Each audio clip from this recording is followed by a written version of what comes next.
Miley, the cutback, Woltemade! Oh, what a goal! It's Woltemade against Salves. Woltemade over Pickford and score!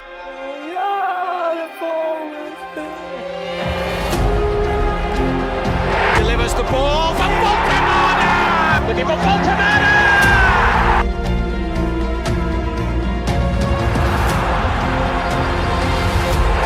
In 9 Minuten, Nick Woltemade. Der von Werder Bremen. This is Woltemade, breaking clear. It's still not Woltemade. It's a wonderful run, and it's a brilliant goal from Nick Woltemade.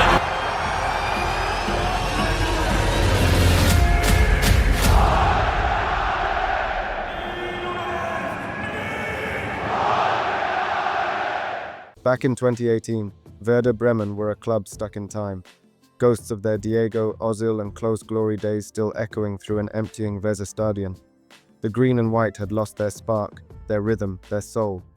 But out of that silence came a spark. Nick Woltemade, a Bremen-born prodigy who'd been with the club since he was 8 years old. A tall, elegant forward with feet that didn't seem to belong on someone his size.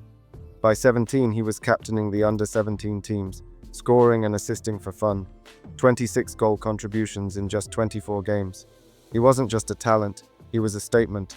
Bremen's future was homegrown again. The club fast-tracked him to train with the senior squad, and for a moment it looked like destiny was calling. But hesitation crept in. Every weekend he was sent back to the under-19 squad. Too good for them, but not trusted enough for the first team. It was like watching a caged lion pacing behind the bars. Yet instead of sulking, he doubled down. He scored 23 more goal contributions in just 15 matches. It was clear, he was no ordinary teenager. Then came February 2020. The world was shutting down. Football was on pause. But in Bremen, something historic was about to happen. Florian Kohfeldt, desperate for inspiration, turned to the kid everyone was whispering about. And at just 17 years old, Nick Woltemade stepped onto the pitch, becoming Bremen's youngest ever debutant in over 40 years. It should have been the start of a dream. Instead, it felt like a cruel twist. 5 matches, 5 defeats, no goals. Bremen was sinking and no miracle could stop it. Then fate struck harder.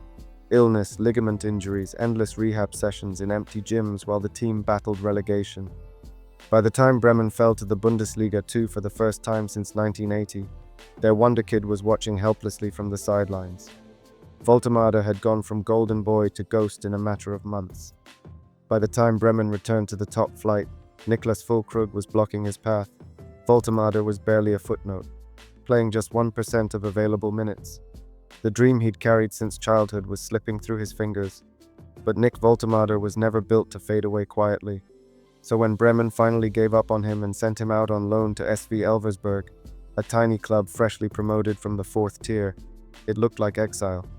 It wasn't a move that screamed future superstar, it screamed last chance. For Woltemade, it was football exile, one bad season away from vanishing completely. But sometimes rock bottom is the perfect place to rebuild. At first things looked bleak. 2 months warming the bench, barely any minutes, barely any touches. But then in one substitute appearance came a single spark, a clever assist that changed everything. From that moment on, he couldn't stop. 11 goal contributions in 7 games. The tall, elegant forward who had been written off suddenly looked unstoppable, gliding past defenders, winning penalties, taking the spot kick duties, dinking keepers, controlling games like a man reborn. By February, Elversberg were 11 points clear at the top of the table, and Woltemade was their engine, their heartbeat, their miracle. He wasn't just rebuilding his career, he was redefining what a target man could be. Towering presence, yes, but with silk in his feet and vision in his mind. By season's end, he had 27 goal contributions, one every 91 minutes, earning the league's Player of the Season award with a massive 56% of the vote, despite playing just 64% of the minutes, dragging Elversberg to back-to-back promotions. He ended with 19 league goal contributions. But even that ignores the Saarland Cup, where he smashed in 7 goals in 3 matches, earning man of the match in the final against rivals FC Saarbrücken, scoring the penalty that pushed them into extra time before laying on the winner, a domestic double, 27 goal contributions in total, one every 91 minutes. Regardless of the level, Werder Bremen couldn't pretend they hadn't noticed. It was redemption in its purest form. The forgotten wonderkid was now the face of a football fairy tale. So when the season ended, Bremen had no choice. They called him back. But back in the Bundesliga, the magic didn't immediately translate. He was older now, sharper, wiser, but still misused, shuffled around the pitch like a puzzle piece that didn't fit. By April, out of patience and opportunities, Woltemade made the boldest call of his young career. He would leave his boyhood club for free. And then, everything changed. Given a small run of games near the end of the season, he finally found what he'd been chasing for years. Goals. Not one, but two. Breaking his Bundesliga drought on his 39th appearance. His words after that match said it all. "It honestly hurts my heart, but I knew I had 2 games left, and I had to get at least 1 goal in front of these fans." It wasn't goodbye out of bitterness. It was goodbye out of love, and a belief that his story was only just beginning. Now on the market and defying every stereotype attached to his size, Woltemade walked around with a scouting profile that, while awful in pure goal-scoring metrics, was exceptional in everything else. Only 5% of Bundesliga forwards had more shot-creating actions, only 7% completed more dribbles, and none had more tackles. All he needed was one club willing to believe the goals would eventually come. And that's exactly what Stuttgart did. Fresh from a second-place finish, having just lost their talisman Serhou Guirassy to Dortmund after a 30-goal season, they rolled the dice on a free agent. That was such a low-risk, high-reward move. They simply couldn't pass it up. And with Woltemade's whole family supporting Stuttgart, it almost felt like destiny. Stuttgart had just invested €50 million in 2 major strikers, Undav and Demirovic, and didn't even register Woltemade for the Champions League. All the pressure created by Guirassy's departure was suddenly removed from his shoulders. Yet even though there was no real need to rush his development, Woltemade forced their hand. He smashed one into the top corner on his first start, even if it was only against a second-tier side in a cup match. Then he left for German under-21 duty and produced 4 goal contributions in 3 games, extending an unbeaten streak stretching back to his debut a year earlier. After returning, he scored again in his first match back, once more in a cup tie, earning a late appearance in the following league game, where he found the net again. So when, the next month, he delivered an assist before scoring for the 3rd consecutive cup match, gliding around the keeper to finish, well. 3 days later, with Stuttgart trailing Union Berlin at half-time, Sebastian Hoeneß finally unleashed him up front. And within 6 minutes, Woltemade had scored twice to level the match, first rounding the keeper again, then channeling his inner Berbatov to create space for the second. From that moment, not even the transfer fees paid for his 2 strike partners could justify benching him. His name was everywhere, in headlines, in scouting reports, in defenders' nightmares. Only Harry Kane and Hugo Ekitike were scoring faster. In the very next game, Woltemade actually scored and assisted to seal a 3-1 win, earning his 2nd straight appearance in the league's Team of the Week.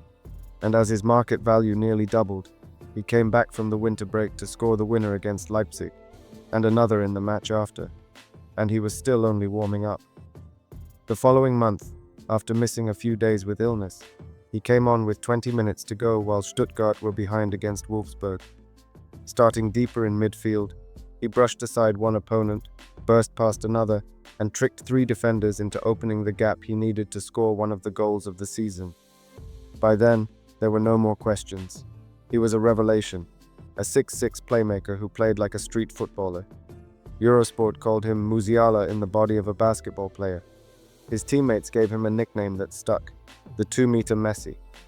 After adding 2 more goals and an assist over the next 3 matches, he returned to the under-21 and showed Spain exactly how unprepared anyone is to deal with him. He produced a hat-trick against Spain, a performance that felt less like a game and more like a warning to Europe. By this point, the usual suspects, Bayern Munich, had arrived, hoping to sign him before he caused even more chaos in their league. Woltemade was so interested that he even asked his agent to reject all other clubs, including Real Madrid. Despite this happening in the background, Woltemade didn't stop shining even more. He scored again against Leipzig to send Stuttgart into the German Cup final, then closed the Bundesliga season with goals in 3 straight matches. When the final arrived, and given that he had scored in every cup game up to that point, it felt inevitable that he would open the scoring and end Stuttgart's 18-year trophy drought.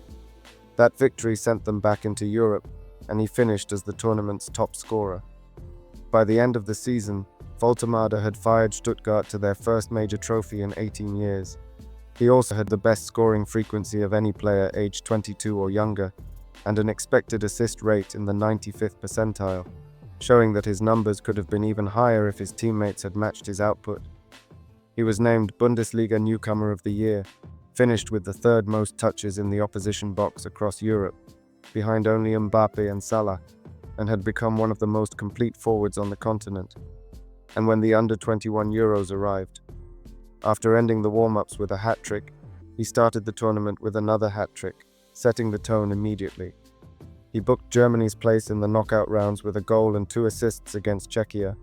He delivered again in the last 16 versus Italy with another goal and assist. Then he scored just 12 minutes into the semi-final against France. Even though his absurd 17-match winning streak ended in the final, he had been involved in 60% of Germany's goals, finished as top scorer, made the team of the tournament, and closed his under-21 career averaging a contribution every 55 minutes. By the way, if you're enjoying the video and finding it valuable, go ahead and hit that subscribe button. It's free and only takes a second, and it helps you stay updated with all our future exclusive content. So when Bayern Munich came calling, Stuttgart didn't flinch. They said, 100 million euros. Bayern said, 40 million. And before the Germans could even blink, the Premier League pounced. Newcastle United, freshly wounded from losing Alexander Isak for a Premier League record fee to Liverpool, saw the chance for rebirth. And once again, as he had done before, Nick Woltemade became the answer to a club searching for a miracle. Woltemade's numbers weren't about volume, they were about value. 17 goals, 9 assists. But more importantly, the kind of numbers that revealed a complete forward in the making. More shot-creating actions than 90% of Bundesliga attackers, and more successful dribbles than any player his height in Europe. He wasn't just scoring, he was redefining what a striker could be. He wasn't a striker who waited for service, he was the service. Stuttgart didn't want to sell. They set their price sky high, £65 million fixed, plus another £5 million in add-ons. But Newcastle didn't flinch. For Eddie Howe, this wasn't just about replacing Isak. It was about building something different, betting on a new prototype. They weren't just signing a player, they were betting on a new kind of footballer, a hybrid, part Haaland, part De Bruyne, the elegance of Berbatov, the power of Drogba, and the imagination of a playmaker trapped inside a striker's frame. Critics called it madness. Even Karl-Heinz Rummenigge said Newcastle were fools to pay that much for a player with only one breakout season. But weeks into the new campaign, the madness began to make perfect sense. Woltemade announced himself in style. Delivers the ball for Woltemade! Nick Woltemade! Newcastle's record signing! Debut goal against Wolverhampton Wanderers, he scored the winner in a 1-0 Premier League victory. A few weeks later, he netted his first UEFA Champions League goal in a 4-0 away win over Union Saint-Gilloise. This made him the first Newcastle player to score on both his Premier League and UEFA Champions League starts. Woltemade would go on and score a penalty in a 2-0 win over Nottingham Forest, becoming only the 3rd player to score in his first 3 matches at St James's Park, behind Les Ferdinand and Alan Shearer. He became so efficiently lethal that in his first 15 games for Newcastle and Germany, in the 2025-26 season, Manchester City's Gianluigi Donnarumma became the first goalkeeper to save a Woltemade shot on goal. For Woltemade, every touch felt deliberate. Every move looked rehearsed by destiny. He wasn't adjusting to England. England was adjusting to him. Because Woltemade isn't just a striker, he's a signal of change. He wasn't the unknown anymore. He was the headline. For decades, football loved its boxes. The poacher, the target man, the playmaker, the winger. Woltemade smashed all of them. A 2-meter-tall creator who dribbles like a futsal player and reads space like a chess grandmaster. He plays the game differently, slower in thought, faster in action. Newcastle didn't just buy goals, they bought evolution. They bought the idea that football can still surprise us, that a player built for headers can dance through defenders instead. The idea that a player built like a centre-half could move like a winger, think like a midfielder, and finish like a number 9. And in a sport obsessed with statistics, Woltemade is proof that some numbers don't make sense until you watch him move. He's not the next Haaland or Messi. He's the first Woltemade. And if the fee looked insane in the summer, it's already starting to look like a bargain. Because sometimes, the price of the future feels like madness. Now, standing tall beneath the floodlights of St. James's Park, Nick Woltemade represents more than a signing. He's the next chapter in Newcastle United's evolution, and what they're about to create is something football has never seen before. For Germany in the World Cup qualifiers, he scored 3 goals in his last 2 games, bringing his total to 5 goal contributions in 6 starts, averaging a goal contribution every 108 minutes. Nick Woltemade's story isn't about proving people wrong anymore. It's about proving what's possible. But if you want to know the dark truth about Sven Botman, the one they don't want you to know about, click the video link on screen now.